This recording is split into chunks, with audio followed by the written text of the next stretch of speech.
முருக பக்தர்கள் அனைவருக்கும் அடியேனின் வணக்கம். சக்தியும் நானும்.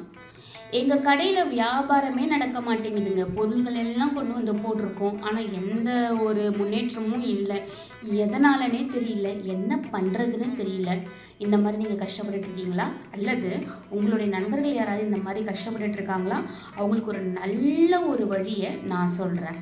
கண்டிப்பாக அதை ஃபாலோ பண்ணுங்கள். கண்டிப்பாக கைமேல் பலன் கிடைக்கும். இது 100% நீங்கள் நம்பி செய்யலாம். இதில் எந்த ஒரு கஷ்டமும் கிடையாது. வாங்க பார்க்கலாம்.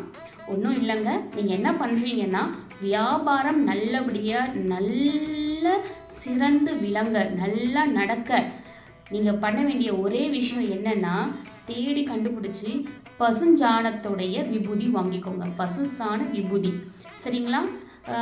அந்த விபூதியை வாங்கிக்கிட்டு அப்பன் முருகனோட கோவில், எந்த கோவிலாக இருந்தாலும் பரவாயில்ல, உங்களுக்கு வீட்டுக்கு பக்கத்தில் இருக்கிற கோவிலாக இருந்தாலும் பரவாயில்ல, எந்த கோவிலாக இருந்தாலும் சரி, அப்பன் முருகனோட கோவிலுக்கு அந்த பசுஞ்சான விபூதியை கொண்டு போயிட்டு அபிஷேகம் பண்ண சொல்லுங்கள். அன்றைக்கி அர்ச்சனை நீங்கள் அன்றைக்கி அபிஷேகம் அர்ச்சனை எல்லாம் நீங்கள் வச்சுக்கோங்க, உங்களுடையதாக இருக்கட்டும்.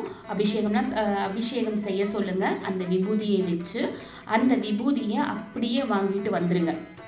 அப்படியே வாங்கிட்டு வந்துட்டு நேராக உங்கள் கடைக்கு போயிடுங்க. உங்கள் கடையில் வெளியில் இருந்தே உள்ளே போவீங்க இல்லையா, உள்ளே என்டர் ஆவீங்க இல்லையா, நீங்கள் வெளியில் இருந்துக்கிட்டு ஒரு சுத்தமான ஒரு சொம்பில் சுத்தமான தண்ணி, எச்சில் படாத தண்ணி எடுத்துக்கோங்க. அதில் இந்த விபூதியை போட்டு கலந்துக்கிட்டு வெளியில் இருந்து நீங்கள் வெளியில் ஃபுல்லாக தெளித்து விடுங்க. அந்த தண்ணியை அப்படியே உள்ளே போய் இடுக்கு எல்லா இடமும் தெளித்து விடுங்க. எங்கெல்லாம் உங்களுக்கு தெரியுமோ எல்லா இடத்துலையுமே அந்த விபூதி கலந்த தண்ணீரை தெளித்து விடுங்க. அதுக்கப்புறம் மறுபடியும் நீங்கள் வெளியில் போயிட்டு நீங்கள் வச்சிருக்க விபூதியை வெளியில் இருந்து உள்ள அப்பன் முருகனோட பேரை சொல்லி சரவண பவ அப்படின்னு சொல்லி, சரவண பவ, ஓம் சரவண பவ, என்னுடைய இந்த கடையில் வியாபாரம் நல்லபடியாக நடக்கணும், என்னோட கல்லா நிறையணும் அப்படின்னு சொல்லி வெளியிலேருந்து, கதவோட வெளியிலேருந்து உள்பக்கம் அந்த விபூதியை ஊதி விடுங்க. இவ்வளோதான் செய்ய போகிறீங்க, சரிங்களா? ஊதி விடுறீங்க. தண்ணியை தெளிக்கும் போது முழுக்க அப்பனுடைய பேரை சொல்லி தெளிங்க. ஓம் சரணபவன் சொல்லியே தெளிங்க. விபூதி ஊதும் போதும் நீங்கள் அந்த மாதிரி சொல்லி ஊதுங்க.